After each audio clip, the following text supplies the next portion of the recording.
마태복음의 마지막 28장을 보았습니다. 이번 주 마태복음 28장을 보면 마태복음 전체를 이제 끝내게 됩니다.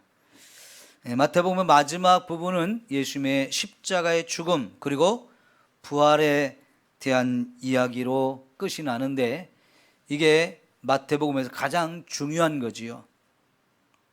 이것은 마태복음에서만 중요한 게 아니고요, 인류 역사 전체 가운데서 가장 중요한 사건이 예수님의 죽음의 십자가의 죽음과 부활입니다.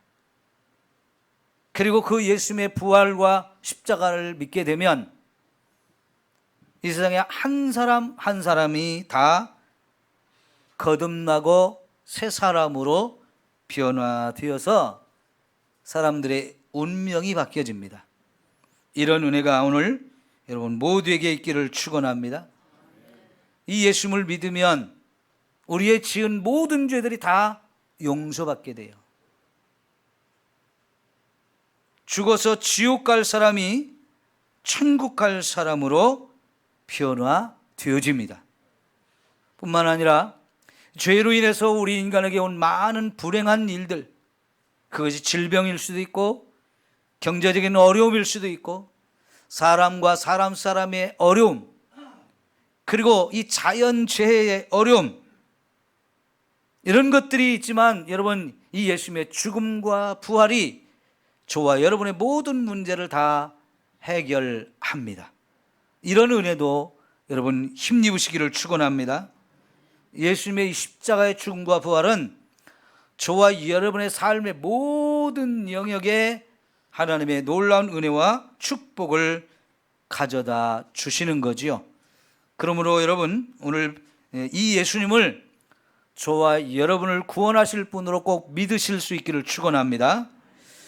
그리고 이 예수님을 믿어서 구원받았다면 그 은혜를 감사하고 찬양하면서 이제는 내가 하나님의 영광을 돌리는 삶을 살아야 할 줄 믿습니다. 이것이 우리 인생의 목표가 되어야 돼요. 예수님을 닮아가야 되고, 그래서 죄와 자꾸 싸워 이기면서 거룩한 삶을 살아야 됩니다. 나아가서 이 복음을 땅끝까지 전하라고 하는 이 복음의 증인의 사명도 주셨는데요, 이 사명을 저와 여러분이 잘 감당하다가 주님의 부름받아 갈 수 있는 저와 여러분 모두가 되기를 축원합니다. 오늘 이 말씀 가운데서 부활에 관한 이야기를 좀 더 자세하게 말씀드릴 건데, 이 부활에 확실한 믿음을 가지시고 부활의 은혜를 체험하고 경험하는 저와 여러분 모두가 될 수 있기를 축원합니다. 우선 오늘 말씀을 통해서 부활이 역사적으로 확실한 사건이었다 하는 걸 우리가 확인할 수 있기를 축원합니다. 죽은 자가 부활한다는 것, 다시 살아난다는 것, 사람들이 제일 믿기 어려운 것 중에 하나예요. 여러분, 예수님의 부활이 죽은 자 가운데서 분명히 살아난 역사적인 사실이라는 것을 꼭 여러분이 믿어야 할 줄 믿습니다. 여러분, 예수님이 십자가에 죽은 것을 믿으시죠? 예수님이 십자가의 죽음이 분명했던 것처럼 이제 죽어서 무덤에 장례를 치렀지만 3일 만에 다시 살아나셨어요. 그것도 확실한 역사적인 사건이라는 것을 저와 여러분이 꼭 믿어야 합니다. 예수님이 십자가에 죽으신 날은 금요일이에요. 금요일 아침 9시 십자가에 못이 박혔다가 6시간 동안 이 십자가에 매달려서 고통을 받다가 결국은 오후 3시에 돌아가셨습니다. 그리고 그 다음 날이 이제 토요일, 이 토요일은 유대인의 안식일이고요, 특별히 그 해는 유월절과 안식일이 겹치는 그런 해였기 때문에 시신을 이렇게 장례를 치르지 않은 상태로 내버려두고 안식일과 유월절을 지킬 수가 없었어요. 그게 유대인의 법이에요. 그래서 이제 오후 3시에 예수님 돌아가시고 급하게 시신을 십자가에 내려서 해가 지기 전에 아주 급하게 이제 서둘러서 장례를 치렀는데요. 자, 그리고 안식일이 되었습니다. 오늘 말씀 바로 앞에 27장 62절에서 66절까지 보면 안식일이 되었을 때 아침 일찍 대제사장들과 바리새인들이 빌라도 총독을 찾아갔다는 거예요. 사실 이것은 유대의 종교적인 율법에 의하면 절대 그렇게 해서는 안 되는 겁니다. 왜냐하면 유대인들이 이방인을 만나면 그 자체가 부정해지는 거예요. 부정한 사람을 만남으로 인해서 부정해져요. 근데 이날이 안식일이고 또 유월절인데 그것도 대제사장 그리고 바리새인들 종교 지도자들이기 때문에 이들은 철저하게 안식일을 지키려고 노력하는 사람들이잖아요. 그리고 안식일에 성전에서 직접 제사를 집전해야 되는 역할을 하는 사람들이 이 제사장들이에요. 그럼에도 불구하고 이들이 자기들이 안식일을 지킬 수 없고 유월절을 지킬 수 없는 상황이 되는데도 불구하고 급하게 빌라도를 찾아갔어요. 왜요? 이들은요, 밤에 자면서 생각한 거예요. 야, 예수님이 십자가에 우리가 못 박아 죽은 예수가 평소에 제자들에게 자기가 죽었다가 사흘 만에 살아난다는 얘기를 했는데 그럴 수 있을까? 에이, 죽었는데 어떻게 살아나? 절대 못 살 거야. 그런데 그 얘기를 들은 제자들이 예수님의 시신을 밤에 훔쳐가지고 숨겨놓고 부활했다고 거짓말하면 어떻게 하지? 이런 고민이 생기니까요, 이거 그냥 두면 안 되겠다 싶어가지고 날이 밝자마자 안식일인데도 불구하고 이방인인 빌라도를 찾아가가지고 부탁이 있습니다. 우리 예수의 그 무덤 거기다가 인을 쳐서 아무도 그걸 움직이지 못하게 해야 되고, 그리고 거기다 병사들을 줘서 지켜가지고 제자들이 훔쳐가지 못하도록 해야 될 것 같습니다. 만약 훔쳐다 놓고 이렇게 감춰 놓고 거짓말로 예수 부활했다고 하면 사람들이 또 미혹받아가지고 진짜 부활한 줄 알고 그러면 더 시끄러워지니까 이거 못하게 해야 됩니다 했어요. 여러분, 가스 계량기, 수도 계량기, 전기 계량기에 보면 여러분 손을 대면 안 되게 해놨죠. 거기다가 납으로 인을 딱 쳐놔가지고요, 절대로 건드리지 못하게 했어요. 사람들이 그 숫자를 자꾸 조작하면 전기세를 조금 낼 수 있고 수도세, 가스비를 조금 낼 수 있으니까 조작하면 안 되거든요. 그러니까는 납으로 갖다가 꽉 인을 쳐놨어요. 절대 그건 건드리지 않죠. 그런 것처럼 여러분, 예수님의 무덤을 바위에 굴을 파고 이제 그 앞에 시신을 넣고 그 앞에 큰 돌로 딱 가서 막아놨는데요, 그 돌을 움직이지 못해서 인을 딱 쳐놓은 거예요. 그럼 이걸 움직이면 표가 나겠죠? 그러니까 누가 봐도 이걸 움직이지 않았다는 표가 나야 되는 거예요. 그래서 건드리지 못하게 하고 그리고는 병사들까지 두어서 꽉 지키게 했던 겁니다.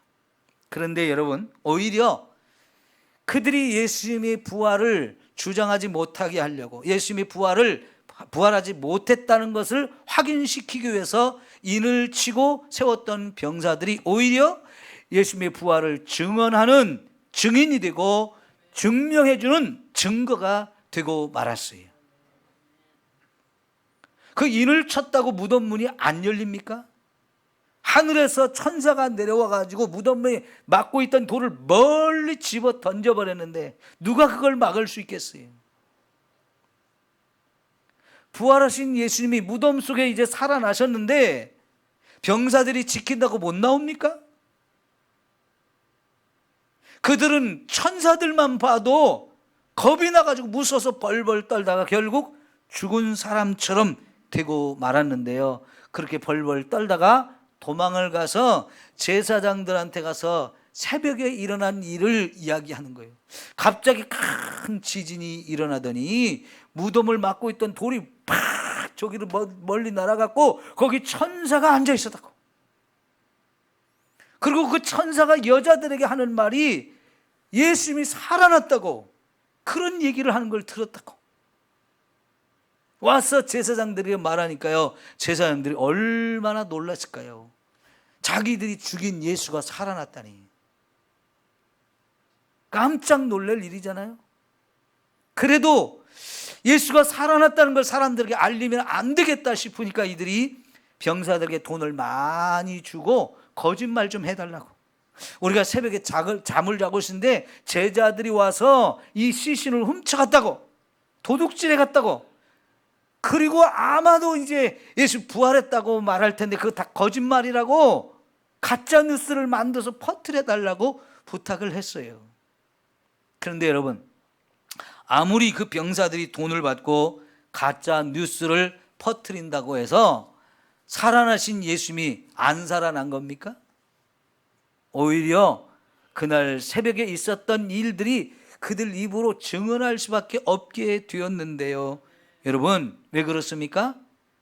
부활하신 예수님이 하늘로 바로 올라간 게 아니고 한 사람 한 사람을 찾아와 만나 주셨고, 그렇게 부활하신 예수님을 만난 사람이 많아졌기 때문에 예수님의 부활을 더 이상 부정할 수 없는 이런 상황들이 되어진 겁니다.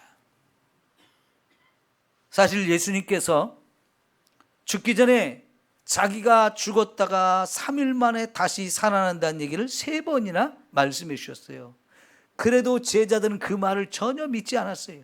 죽는다는 것도 생각하지 않고 죽은 자가 살아난다는 건 더욱 믿지 않았어요. 그래서 예수님 죽음이나 부활에 대해서 아무런 대비를 하지 않고 있다가 갑자기 예수님이 체포를 당하면서부터 제자들은 다 도망갔죠.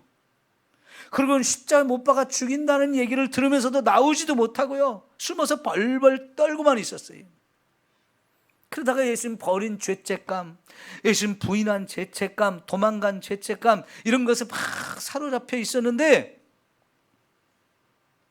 막달라 마리아가 예수님을 처음 만나고 나와서 막 예수님 부활했다고 막 전했는데 여전히 믿지를 못해요. 그럼 그만큼 죽은 자가 살아난다는 것은 믿기가 어려운 거예요. 예수님이 죽은 자를 살리는 걸 3번이나 봤거든요, 제자들이. 그러죠? 그런데도 예수님의 부활을 전혀 생각하지도 못하고 또 준비하지도 못하고 말을 들어도 믿지 못했어요. 그만큼 믿기 어려운 게 죽은 자의 부활입니다. 그러나 여러분, 예수님은 분명히 죽은 자 가운데서 살아나셨습니다. 우리는 그걸 믿어야 돼요. 그걸 믿을 수 있는 많은 증인들이 있잖아요. 제일 먼저 예수님을 만난 사람 누굽니까? 부활하신 새벽에 무덤에 찾아갔던 막달라 마리아와 또 다른 마리아가 있었어요. 이들은요, 갈릴리에서부터 예수님을 따라온 사람들이에요. 이 막달라 마리아는 당시에 마리아라고 하는 이름을 가진 사람들이 많아가지고 김제에서 온 마리아, 익산에서 온 마리아, 군산 마리아, 뭐 이런 식으로 표현했듯이 막달라 지방에서 태어난 마리아라고 이렇게 붙여진 사람인데, 예수님 만나기 전에 7 귀신이 들어가지고 너무너무 힘든 삶을 살던 여인인데 예수님이 만나가지고 그 귀신들을 다 쫓아내 주셔가지고 삶이 회복되어졌어요. 인생이 완전히 달라졌어요. 그럼 그때부터 너무 좋아가지고 예수님을 따라다니는데, 예수님의 제자들과 예수님 이들의 생활에 필요한 모든 것들을 자기 물질을 들이면서 다 공급해주고 또 이렇게 섬기는 일을 했습니다. 막달라 마리아가 그렇게 한 것처럼 또 다른 여인들도 그렇게 됐는데요, 그들은 질병을 앓고 있다가 그 병이 치유된 거예요. 너무 좋아가지고 또 이 여인들도 막달라 마리아와 함께 예수님 따라다니면서 자기들의 물질을 다 내놓아서 3년 동안 예수님과 제자들의 필요한 모든 걸 공급하고 섬기는 일을 하면서 따라다녔는데, 이들은요 그렇게 따라다니기를 십자가 밑에까지 따라갔어요. 그 십자가가 어떤 곳입니까? 예수님을 죽이고 예수 믿는 사람들까지도 다 죽일 수 있는 곳인데요, 그럼에도 불구하고 이 여인들은, 제자들은 다 도망갔어도 이들은 거기까지 간 거예요. 여러분, 참 귀한 믿음이지요. 그리고는 장례까지 같이 치렀는데, 장례가 워낙 급하게 치러지는 바람에 여러분, 예수님의 장례를 제대로 치를 수가 없었어요. 예수님의 시신에 이제 여러 가지 향품이나 향유들을 이렇게 발라드려야 되는데 그게 부족했기 때문에 밤이 되기 전에 얼른 가게에 들려서 그걸 사놨다가 안식일이 지나고 다음날 새벽부터 예수님을 찾아갔던 거예요. 그만큼 예수님 사랑하는 마음이 대단했기 때문인데요, 가서 부활하신 예수님을 처음 만나게 되었던 거지요. 여러분, 그렇게 예수님은 한 사람 한 사람을 찾아와 주시고 만나 주시는데요, 사복음서에 보면 많은 사람들이 예수님을 만났어요. 예수님의 제자들이 다 이제 가룟 유다를 빼고는 다 부활하신 예수님을 만났고요, 사도행전 1장에 보면 한 500명이 있는 자리에 예수님이 나타나셨어요. 거기서 많은 얘기를 하시다가 그들이 보는 가운데서 하늘로 그대로 승천하신 모습까지도 보여주시고, 너희가 본 그 모습 그대로 내가 다시 온다는 약속까지 또 해주시거든요. 그리고 사도행전 9장에 가면 우리가 이제 사도 바울이 예수님을 만났던 이야기가 나와요. 그 사도 바울이 어떤 사람입니까? 예수님 절대로 부활 안 했다고, 그러니까 그 예수를 부활했다고 말하는 것들은 다 거짓말쟁이고 절대로 그렇게 전도해서는 안 된다고, 예수 믿게 해서는 안 된다고 막 이러면서 화를 내고, 예수 믿는 사람들 잡아다가 옥에 가두고, 전도하는 사람들 잡아다가 때리고 죽이는 일에 함께 동참하는 이런 일을 하던 사람이었어요. 그렇게 하는 사람들을 잡으려고 담에색으로 또 달려가던 길에 부활하신 예수님이 딱 그를 찾아온 거예요. 하늘에서 빛이 비치고 말에서 떨어지고 눈이 갑자기 멀어버렸는데, 사울아 사울아 하고 불러요. 누구십니까? 하고 물으니까, 난 네가 핍박하는 누구다? 예수다라고 말씀하셔요. 얼마나 깜짝 놀랐을까요? 그런 정도면 여러분, 예수님이 사울을 죽여야 마땅한 거 아니에요? 근데 죽이러 온 것이 아니고, 네가 핍박하는 예수가 바로 나다, 내가 부활한 예수다라고 하는 것을 확인시켜 주기 위해서 오신 거예요. 그러면서 너 이제 인생을 새롭게 살아라. 나를 핍박하는 일 하지 말고, 나를 믿는 사람들, 나를 전도하는 사람들, 이 사람들 죽이러 다니지 말고 이제 네가 나를 전도하러 다니는 사람이 되라 하면서 그의 인생을 완전히 바꿔줬고요, 진짜로 그는 그때부터 인생이 변화되어서 죽이려고 하던 그런 사람들을 오히려 친구가 되어주면서 믿지 않는 사람들에게 찾아가 복음을 전하는 사람이 되어졌어요. 여러분, 그러다가 바울이 옥에 갇힌 일이 몇 번입니까? 수도 없이 많아요. 매를 맞은 일이 얼마나 많습니까? 그래서 돌에 맞아 죽을 뻔한 적도 많아요. 밥을 먹지 못한 것도 많고요, 잠을 자지 못한 것도 많고요, 죽음의 위협들을 굉장히 많이 받았어요. 자기가 옛날 예수 믿는 사람들을 핍박하던 것과 비교 없을 만큼 자기는 더 많은 핍박을 받았는데, 그럼에도 불구하고 내가 만난 예수님 부활하신 게 확실하다면서 예수님을 믿어야 우리가 구원받는다는 걸 열심히 전하다가 죽음을 당해요. 왜 이렇게 된 겁니까? 부활하신 예수님을 만난 게 너무나 확실하니까요. 한 번은 예수님의 제자들이 몇 명이 있는 곳에 예수님이 나타나셨어요. 부활하신 예수님이 함께 음식도 먹고 많은 이야기를 하다가 가셨는데요, 마침 그 자리에 예수님의 제자인 도마가 없었어요. 예수님이 떠나고 난 후에 도마가 그 자리에 오니까 예수님 만난 제자들이요, 아이고 우리 조금 전에 예수님 왔다 가셨는데 부활하신 예수님 우리가 만났어. 그러니까요, 도마가 뭐라고 했습니까? 아니, 뭔 소리냐고. 어떻게 죽은 자가 살아나냐고. 내가 그 예수님을 내 눈으로 보기 전에는 너 내 손으로 예수님의 이 못 박힌 손, 창에 찔린 옆구리 만져보고 거기에 손을 넣어보기 전까지는 내가 못 믿겠다고 막 큰 소리를 치거든요. 근데 얼마 며칠이 지난 후에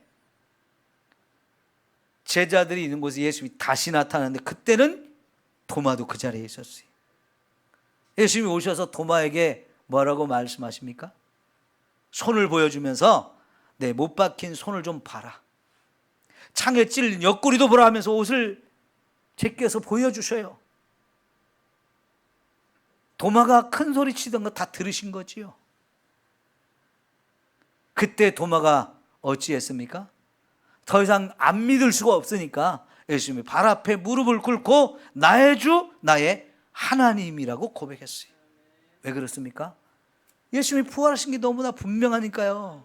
그분이 죽은 것도 확실하고 그분이 살아난 것도 확실하니까 이분이야말로 나의 주님이 되시고 나의 하나님이 되신다는 사실을 고백하지 않을 수가 없었던 겁니다. 여러분, 이렇게 부활하신 예수님을 만난 증인들이 너무나 많아요. 그렇다면 저와 여러분도 예수님의 부활을 믿어야 하지 않겠습니까? 여전히 그 부활이 믿어지지 않는 사람이 있습니까?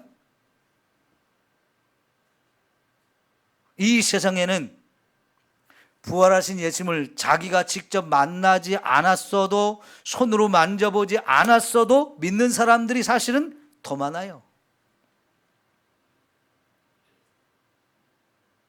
아마 우리 가운데도 부활하신 예수님을 만난 사람도 있고 만나지 못한 사람도 있는데요. 저도 처음 예수님을 만났을 때가 중학교 1학년 때인데요. 너무나 분명하고 너무나 확실했어요. 제 모든 죄를 다 회개케 하셔서 다 용서해 주셨을 때 그 감격과 기쁨이 말로 표현할 수 없는 엄청난 은혜였어요. 그렇게 예수님을 만났기에 저는 변함없이 예수님을 사랑할 수 있고요. 또 내 생명 다할 때까지 목사로서, 전도자로서 이 사명을 감당할 수 있는 각오를 가지고 삽니다. 그러나 꼭 그렇게 예수님을 만나야만 우리가 예수님을 믿는 건 아니에요. 요한이 요한복음 1장이나 요한 1서를 기록하면서 거기 뭐라고 그랬냐면 이 예수님을 태초부터 있던 말씀인데 그분을 우리가 눈으로도 보고 손으로도 만진 바가 되었고 귀로도 들은 바가 되었다라고 하면서 요한복음을 쓰고 요한 1서를 3서 2서를 썼어요. 그러면 여러분, 확실하게 보고 듣고 만져본 사람이 쓴 얘기는 우리가 다 믿을 수 있는 거잖아요. 그 요한만이 아니고 이 성경 66권 전체가 하나님을 만났던 사람들이 쓴 이 말씀이기에 이 말씀을 우리는 통해서 예수님을 믿게 되어지는 거예요. 그런다고 했을 때 그 믿음이 결코 작은 믿음이 아닌 거예요. 예수님은 도마에게 네가 본고로 믿느냐? 보지 않고 믿는 자는 더 크다, 더 큰 믿음이다 라고 인정해 주셨지 않습니까? 여러분, 그래요. 오늘 저와 여러분이 부활하신 예수님을 내 눈으로 보지 못했어도, 귀로 듣지 못하고 내 손으로 만져보지 못했어도 우리는 그 예수님을 얼마든지 믿을 수 있습니다. 말씀을 통해서요. 그 말씀이 진리이기 때문에 이 말씀을 통해서도 언제든지 저와 여러분이 예수님을 만날 수 있고 예수님 말씀을 믿는 것만으로도 예수님의 이 부활과 십자가의 은혜를 얼마든지 저와 여러분이 은혜를 힘입을 수 있다 하는 거예요.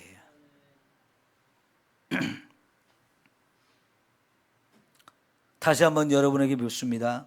예수님이 저와 여러분의 죄를 용서하시려고 나를 대신해서 십자가에 죽으신 걸 믿으십니까?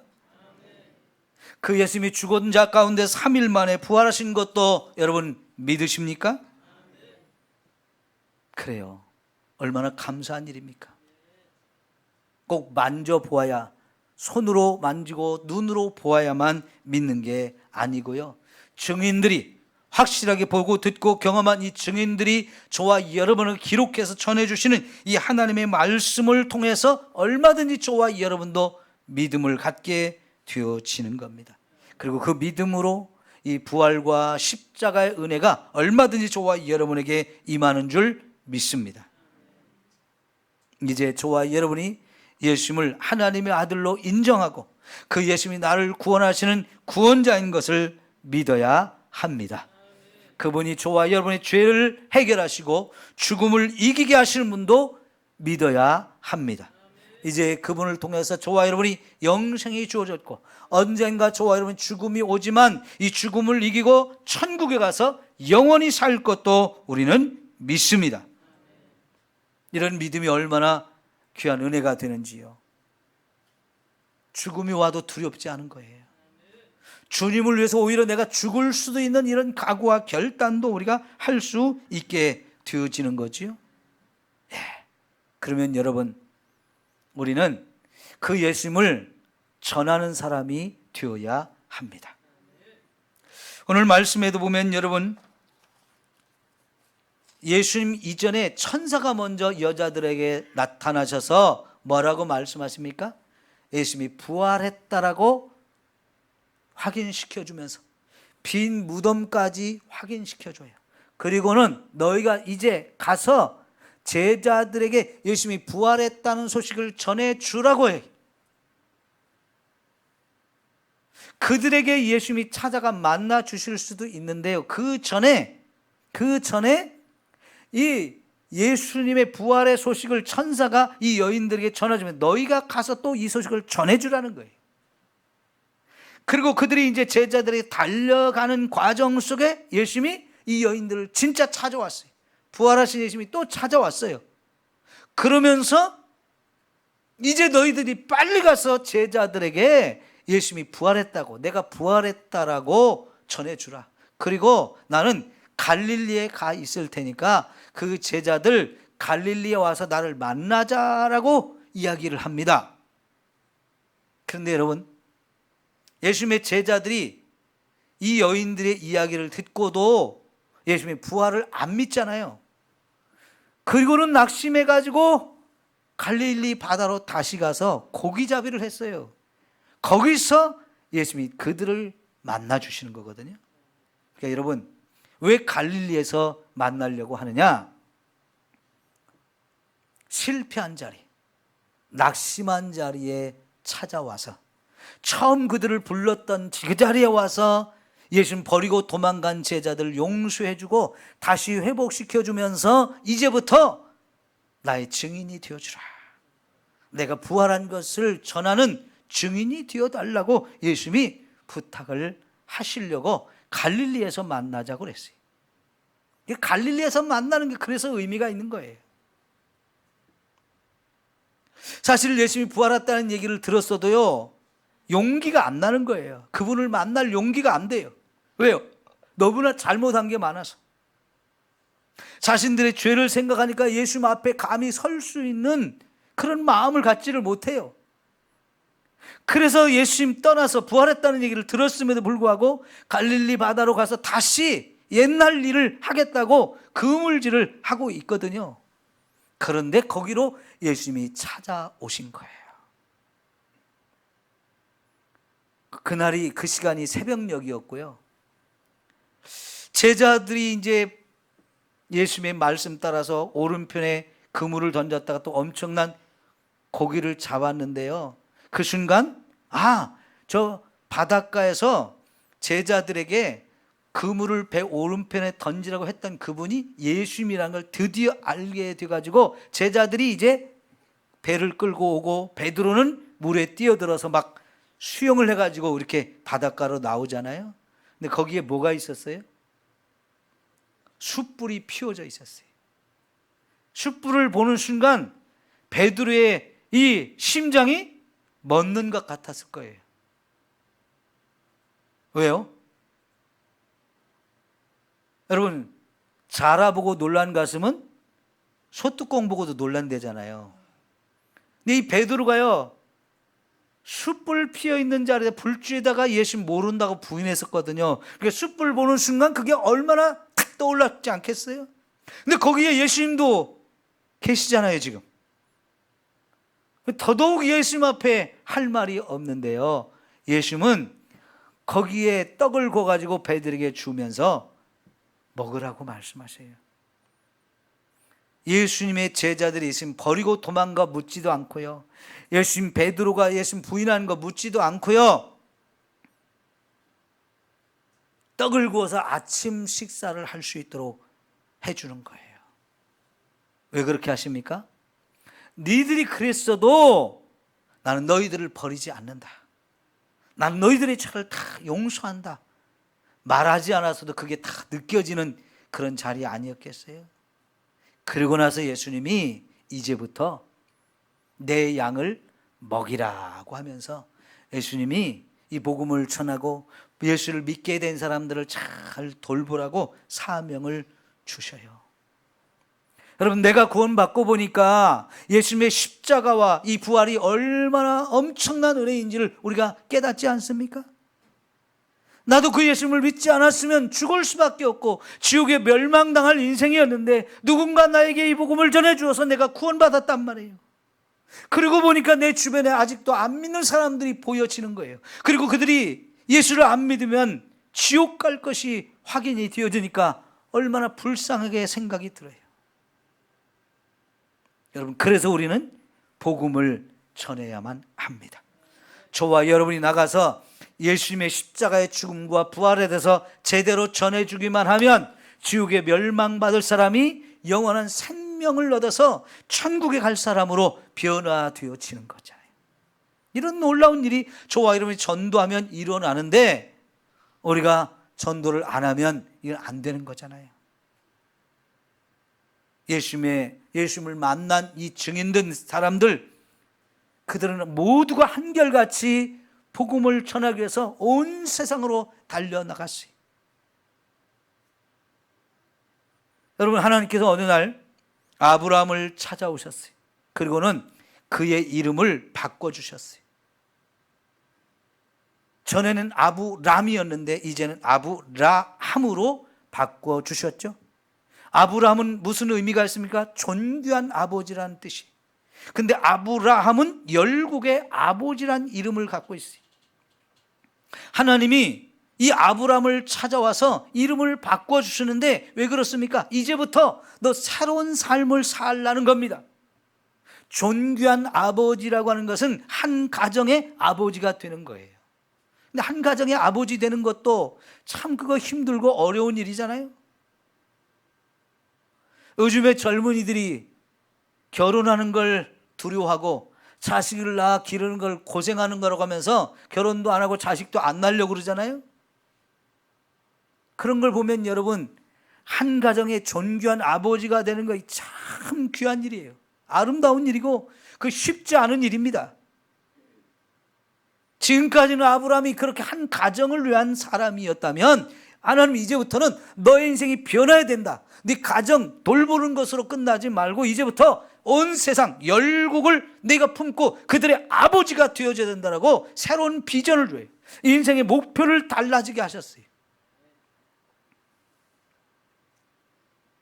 처음 하나님께서 아브라함을 부를 때부터 너는 복의 근원이 되고 너로 인하여 땅의 모든 민족이 복을 받게 할 것이다 라고 하는 이 하나님의 계획이 있다는 걸 가르쳐 주셨지만 그걸 깨닫지 못하고 그냥 내 가족 먹여 살리는 일 이것만 하던 사람인데요, 하나님이 이제 그의 인생의 삶의 목표를 바꿔주시는 거예요.